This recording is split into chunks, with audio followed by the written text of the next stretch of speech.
नमस्कार मंडळी, tasty cook with Pranjali या आपल्या यूट्यूब चॅनलमध्ये मी तुम्हा सर्वांचे पुन्हा एकदा खूप खूप स्वागत करते। तर पावसाळ्याचा सीझन आला ना, सर्वजण ना मस्तपैकी गरमागरम असे भजी आणि चहा एन्जॉय करतात। पण पावसाळ्याच्या सीझनमध्ये ना फक्त चहा आणि भजी खाऊन भागणार नाही, तर मार्केटमध्ये खूप सारे असे खेकडेही अवेलेबल होतात। खेकडे खाण्याचे ना खूप सारे फायदे असतात। आपल्या शरीराला यामधून ओमेगा 3 फॅटी ॲसिड मिळते, झिंक आणि त्याचबरोबर सेलेनियम हे मिळते।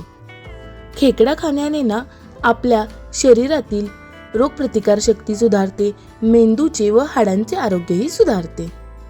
तर इथे बघा, मी मार्केटमधून 2 किलो एवढे खेकडे घेऊन आलेली होती। मला पर केजी 200 रुपये एवढे खेकडे हे बसलेले आहेत। आता खेकडे आणले ना, ते आधी स्वच्छ 2 पाण्याने व्यवस्थित असे धुवून घ्या, कारण त्यामध्ये खूप सारी माती आणि खूप सारे छोटे छोटे बारीक खडेही असू शकतात। आता खेकडे धुतल्यानंतर त्याचे व्यवस्थित असे सोलून घ्यायचे। त्याचा जो मागचा भाग असतो तो व्यवस्थित असा काढून घ्यायचा आहे। मी इथे खेकडे व्यवस्थित असे स्वच्छ करून घेतेय। आता खेकडे स्वच्छ व्यवस्थित सोलून घेतल्यानंतर असे त्याचे 2 भाग करून घ्या व ते हळद आणि मिठाच्या पाण्याने स्वच्छ असे 4 ते 5 वेळा धुवून घ्या। जोपर्यंत आपले खेकडे स्वच्छ होत नाही तोपर्यंत आपल्याला हे स्वच्छ व्यवस्थित असे धुवून घ्यायचे आहेत। इथे मी खेकडे हळद मिठाच्या पाण्याने व्यवस्थित असे स्वच्छ करून घेतलेले आहेत। आता आपण खेकडा करी करण्याची तयारी करूयात। इथे मी 2 किलो खेकड्यांसाठी अर्धा किलो एवढा कांदा उभा व्यवस्थित असा बारीक चिरून घेतलेला आहे। त्याचसोबत 4 ते 5 हिरव्या मिरच्या याही अशा मधून बारीक चिरून घेतलेल्या आहेत। त्याचसोबत 1 वाटी एवढी आलं लसूण पेस्ट। तर इथे मी खेकडे नारळाच्या तेलामध्ये करत आहे। तर नारळाच्या तेलामधून ना काय होतं, तर आपल्या खेकड्यांना मस्त असं टेस्ट येते। तुम्ही नक्की करून बघा, नारळाच्या तेलामध्ये एकदम ऑथेंटिक अशी टेस्ट येते याला। ते तेल गरम झाल्यानंतर अर्धा चमचा एवढी मोहरी टाकून घ्यायची आहे आणि अगदी थोडासा कांदा। तर कांदा सुरुवातीला यासाठी टाकायचा की त्याची अशी छान टेस्ट उतरते यामध्ये। आणि त्याचसोबत 10 ते 12 एवढी कढीपत्त्याची पाने। आता हे सर्व व्यवस्थित असं फ्राय झाल्यानंतर यामध्ये आपण चिरून घेतलेला सर्व कांदा टाकून घ्यायचा आहे। आता इथे कांदा तुम्ही व्यवस्थित असा बारीक गॅसवर लालसर होईपर्यंत शिजवून घ्या।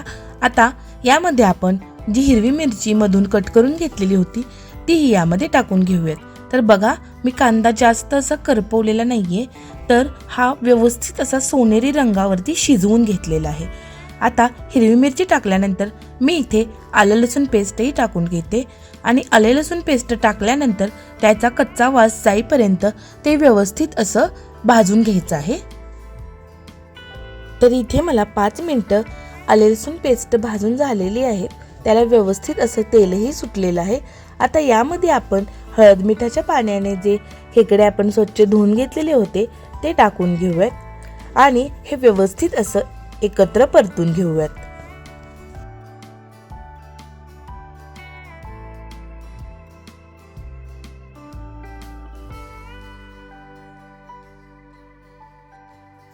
खेकडे टाकल्यानंतर हे असंच आपण 5 मिनिटं हलवत हलवत परतून घ्यायचं आहे।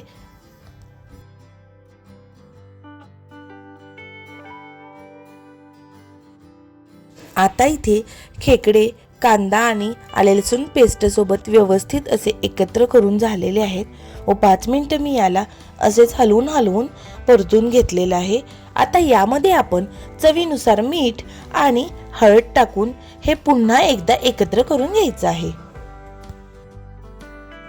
हळद मीठ घालून हे आपण 5 ते 10 मिनिटं एवढं झाकण ठेवून ना व्यवस्थित असं वाफवून घ्यायचं आहे।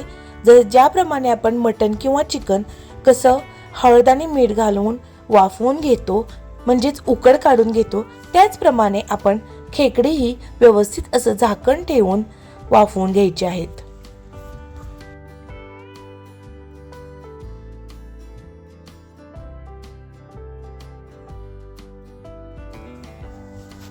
इथे मी खेकडे झाकण ठेवून 10 ते 15 मिनिटं एवढं वाफवून घेतलेले होते आणि तुम्ही इथे बघू शकता आपल्या खेकड्याला मिठाचं मस्त असं पाणी सुटलेलं आहे।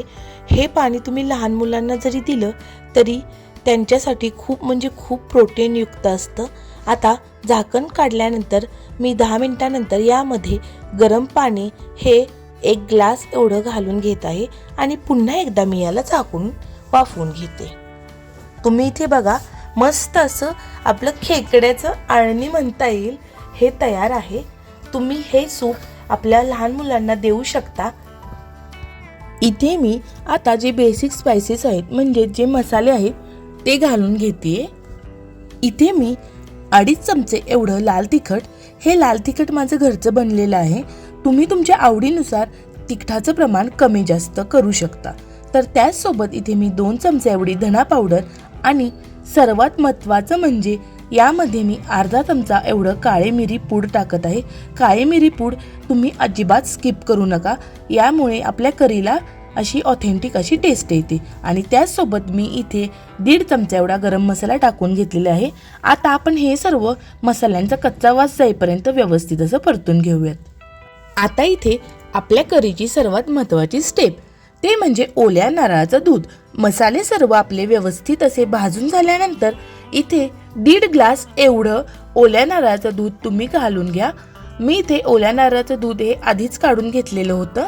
आता इथे बघा ओल्या नारळाचं दूध घातल्यानंतर ना आपल्या करीला एक व्यवस्थित असा घट्टपणा येतो, दाटसरपणा येतो आणि टेस्टलाही खूप छान लागते.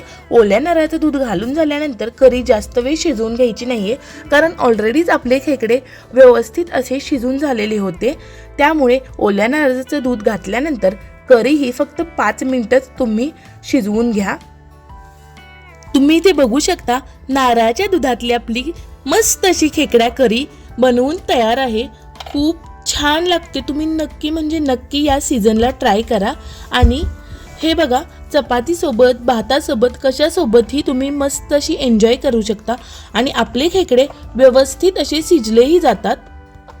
तुम्हाला मी इथे खेकडा हा फोडून दाखवते. तुम्ही बघा आतपर्यंत आपला खेकडा व्यवस्थित असा शिजला गेलेला आहे आणि लहानापासून मोठ्यापर्यंत सर्वांनाच ही खेकडा करी नक्की आवडेल. आणि तुम्ही या सीझनला नक्की करून पहा आणि मला कमेंट बॉक्समध्ये नक्की सांगा की तुमची ही नारळाच्या दुधातील खेकडा करी कशी झालेली होती.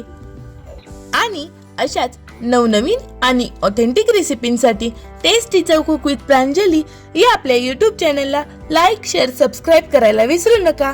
Okay, bye. Thanks for watching.